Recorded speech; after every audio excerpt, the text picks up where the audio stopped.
তোমাদেরকে এর আগের ভিডিওতে বলেছিলাম আমাদের স্টোরের কিছু শাড়ি কালেকশন তোমাদেরকে দেখাবো। কিছুদিন আগেই আমাদের নতুন স্টক এসেছে আর সেই শাড়িগুলোই তোমাদেরকে দেখাবো। তোমাদের আজকে এই শাড়িগুলো দেখাবো। 1 মিনিটের ব্লগে পুরো শাড়ি দেখানো সম্ভব নয়, শুধুমাত্র আমি ওপর থেকেই দেখাচ্ছি আর দামগুলো বলে দিচ্ছি। এই শাড়িগুলো নতুন আনা হয়েছে। এই শাড়িগুলোর নাম হচ্ছে মলমল শাড়ি। এক কথায় পুরো সামার ফ্রেন্ডলি একটা শাড়ি, আর মলমল যেমন নাম তেমনি এই কাপড়ের কোয়ালিটি।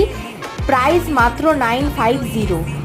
ওপরে স্ক্রিনে নাম্বার দেওয়া থাকবে। যদি তোমরা এই শাড়িগুলোর বিষয়ে আরও ডিটেলস জানতে চাও আমাদের হোয়াটসঅ্যাপ করতে পারো, আর যদি বুক করতে চাও তাহলে অবশ্যই ওই নাম্বারে বুক করতে পারবে। পুরো শাড়ি আমরা হোয়াটসঅ্যাপেই দেখিয়ে দেবো, আর এছাড়াও আমরা বড় ব্লগ করব, তখন তোমরা দেখে নিতে পারো। আর আমরা বাছাই করা শাড়ি আনি, যার জন্য একই ধরনের ডিজাইন একই কালারের শাড়ি পরে নাও পেতে পারো, বা খুবই কমই আসে একই ধরনের শাড়ি, কালারগুলো হয়তো একটু আলাদা হবে। তাই তোমরা ফুল ব্লগ